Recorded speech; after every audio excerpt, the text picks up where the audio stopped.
You made it!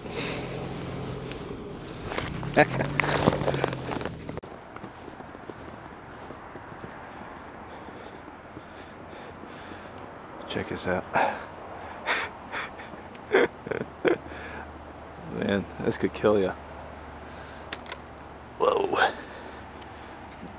I can't even get it all in one shot. That is an icicle, my friends. Okay, javelin time.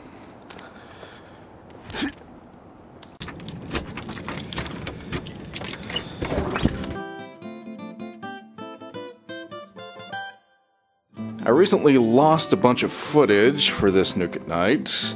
Now normally this would crush my spirit, but for some reason I feel like recreating everything I did previously in my last vids. Starting off, tarantula feeding! Alright. It's Pinky. Zoom in on the Pinky. Let's do a tarantula feeding, shall we? Now I'm going to set up my tripod, which I ordered specifically to do my final hype video. Worked out great for that. That's a good tripod. Let's set it up. Alright, here we go. Here are the crickets. Let's see if we can get one out. He's getting antsy.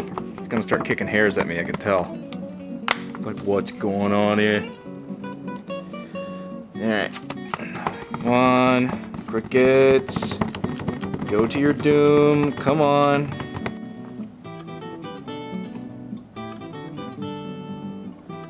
Oh, lightning fast.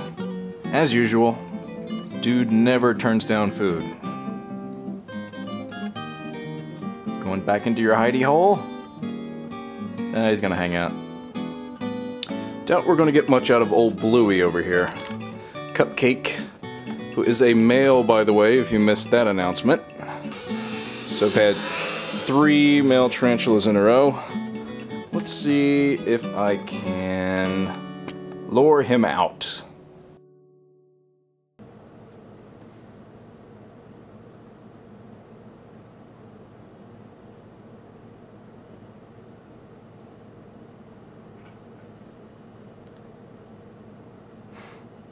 This guy will just not eat. He's in a defensive stance against this cricket. Well, he is a mature male. They do fast, sometimes forever, too. I'm hoping he ends up eating something. Come on, eat, dude. Nope, still being defensive. Alright, I'll leave you alone.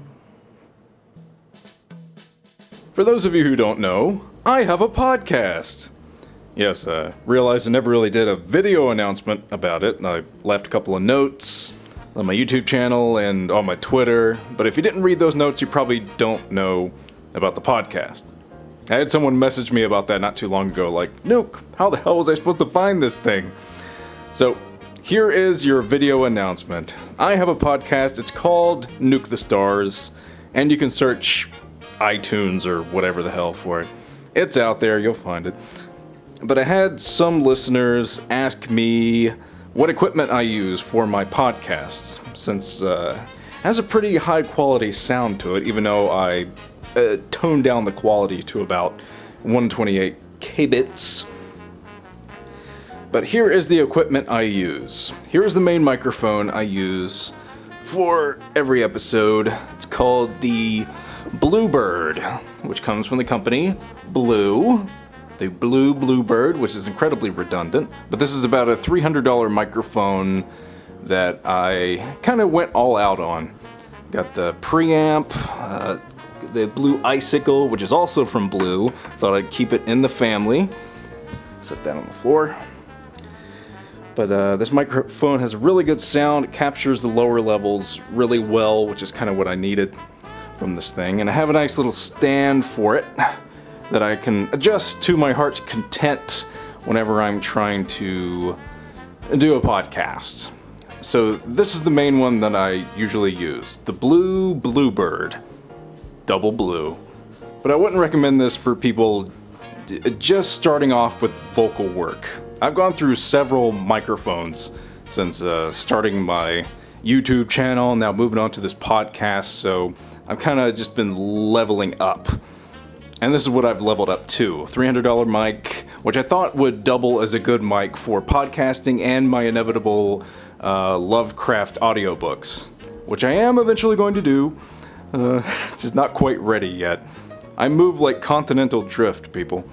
But that is the main microphone I used, and on the dual podcast I did with Mr. Work from Work, where we talked about Studio Ghibli, I incorporated this one too. This is my old mic that I use for doing my commentaries, which is an AT2020 from Audio-Technica, which is also a very good microphone.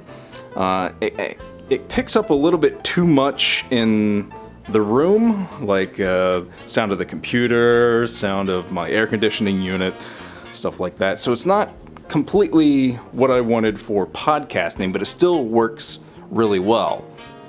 Mr. Work used this on our dual podcast, and I used this. I don't think I quite leveled the sounds perfectly. I didn't get the right equalization on it, but I'll try to work on that for the next part of our Ghibli Fest.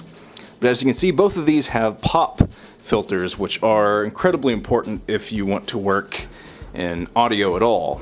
For the longest time on my StarCraft channel, I didn't use a pop filter, and I'm sure it might drive people crazy if you go back to listen to my earlier stuff, because it's like pop, pop. So always go with a pop filter, even if you're going to use a super low quality microphone.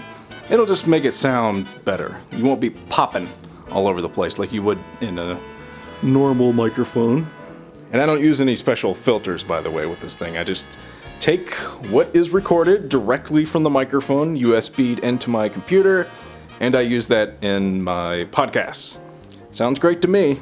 I'm sure there might be some audio files out there that could pick it apart, but sounds good to me. So there you go. And as I said, I'm going to try to start ramping up on the Lovecraft readings for this channel. I know I haven't posted a lot. Hey, I said I would be posting with much less frequency, and by God, kept true to that word. But I'm going to start ramping up on that. Already working on the art for my channel a little bit.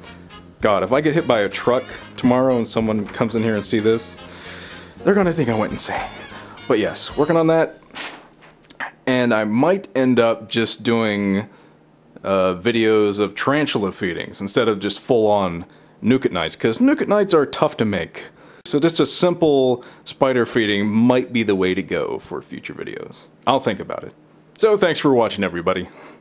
Be sure to listen to my stuff or Cthulhu will eat you alive.